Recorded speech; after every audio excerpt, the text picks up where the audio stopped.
안녕하세요, 제이제입니다. 오늘은 이별할 때 유독 매정해지는 사람들의 특징에 대해서 말씀드려 볼게요. 구독과 좋아요, 알림 설정까지 해주실 거죠? 그럼 바로 시작할게요.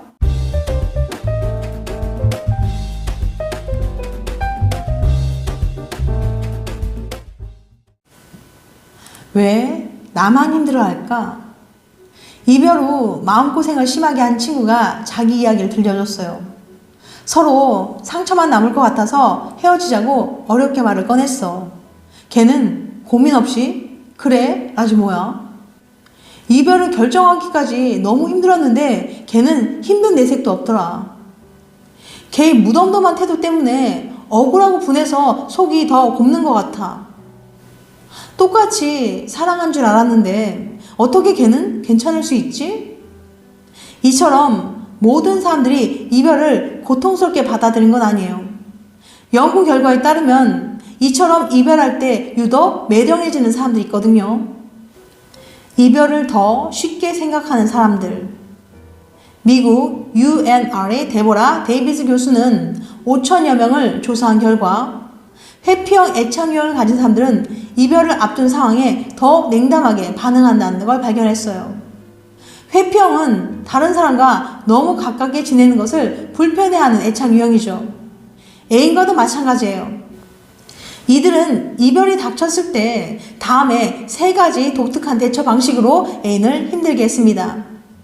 첫 번째, 단호하게 선 긋기. 회피형은 이별의 징조가 보이면 애인과 접촉을 피하고 정을 빨리 떼어버렸어요. 보통 사람들은 애인을 잃은 후 마치 자신의 일부를 잃은 것 같은 혼란스러움을 느끼거든요. 하지만 회피형은 그런 혼란스러움을 겪지 않았어요. 오히려 이별 후 나 자신에 대해 더 잘 알게 되었다고 느낀 사람들도 있었죠. 이들은 평소에도 애인과 가까이 지내는 걸 부담스러워 하잖아요. 그러다 보니 이별을 직감했을 때도 애인을 붙잡으려고 노력하기보다는 되레 관계의 정을 미리 끊어버려요. 너는 너고 나는 나야 라고 생각하면서 언제든 혼자로 돌아가도 잘 지낼 수 있는 준비를 하는 거죠.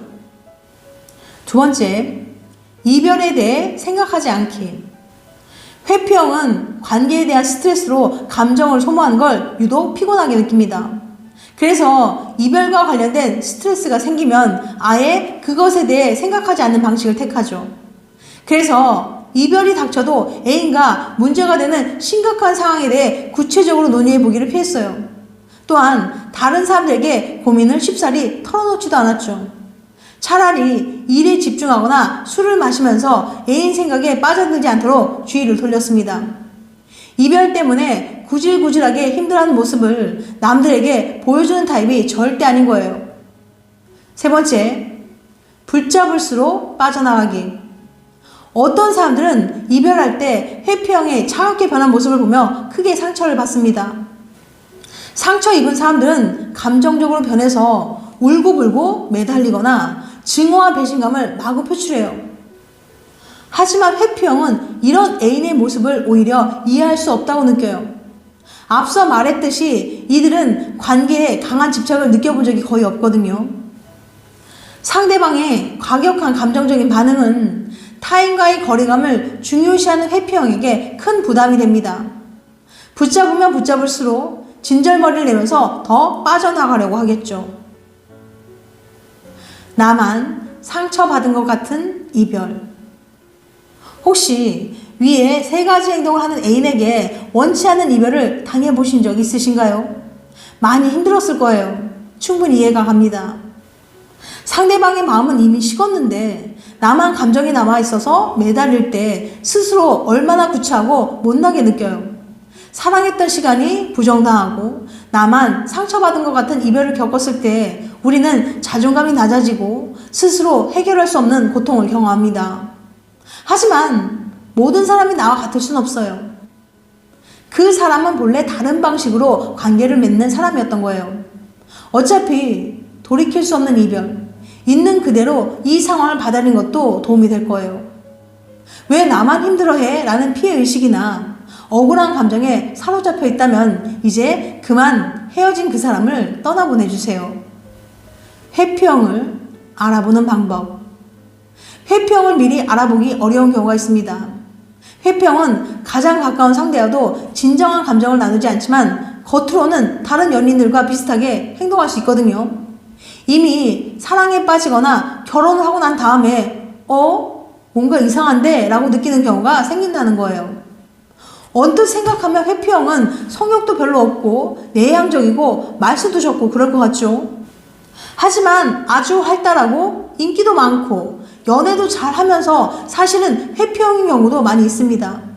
게다가 회피형은 우리 주변에 아주 흔해요.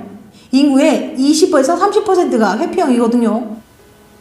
그렇다면 회피형은 어떤 특징으로 알아볼 수 있을까요? 회피형의 6가지 특징. 특징 1. 헷갈리는 신호를 보낸다. 회피형은 상대와 가까워지고 싶은 마음과 밀어내야 한다는 마음을 동시에 느껴요. 그렇다 보니 상대가 좋아서 접근하다가도 너무 가깝다 싶으면 은근히 밀어내려고 하죠. 일부러 전략적으로 밀당을 하는 게 아니라 진짜로 가까워지려고 했다가 또 밀어내고 싶어지는 거예요. 상대 입장에서는 얘가 날 좋아하는 건지 관심이 없는 건지 너무너무 헷갈리죠. 본의 아니게 밀당의 달인이라고 할 수 있어요. 특징 2. 도움을 청하지 않는다. 무슨 문제가 있어도 도와달라는 말을 안 해요.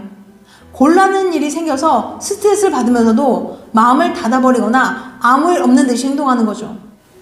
이건 거꾸로 자신도 남들에게 도움을 주거나 참견하고 싶지 않기 때문이기도 해요. 회피형은 곤경에 처한 애인이 도움을 청하면 차갑게 반응하거나 도리어 화를 내기까지도 합니다. 자신이 컨트롤하기 어려운 곤란한 일에 끌려 들어가는 것이 너무나도 싫기 때문이죠. 회피형은 모든 상황을 통제하고 싶어 하거든요. 특징 3. 관계에 진전이 없다. 회피형은 자신이 먼저 새로운 관계를 제안하거나 사랑 고백을 하는 일이 드물어요. 거리를 마음대로 조절할 수 있는 애매한 관계의 편안함을 놓치고 싶지 않기 때문인데요. 귀찮고 성가신 일을 피하려는 특성이 다분해서 결혼이나 출산에도 소극적입니다. 썸 상대나 애인이 다음 단계로 나아갈 생각을 안 한다면 그 사람은 회피형일 가능성이 있어요. 특징 4. 상대의 기분을 헤아리는데 서툴다. 회피형은 정서적인 관계를 다지려는 노력을 별로 하지 않아요. 그래서 상대방의 기분을 잘 읽거나 예측하지 못합니다. 이른바 공감 능력이 떨어지는 경우가 흔히 있다는 얘기죠. 애인이 공감이나 위로를 바라고 하소연을 하면 회피형은 일단 감정을 제외하고 사실만 평가하려고 합니다. 감정을 느끼면 마음이 흔들리니까 논리에 의지해서 안심하려는 거죠. 이것도 회피형의 한 방식이에요. 특징 5. 육체적 접촉을 피한다. 성관계는 잘해놓고 잠은 따로 자고 싶어 한다거나 성관계 자체를 피하는 경우도 있습니다. 때로는 같이 길을 걸을 때 어깨를 나란히 하거나 손을 잡고 걷는 대신 성큼성큼 앞질러 가기도 하고요.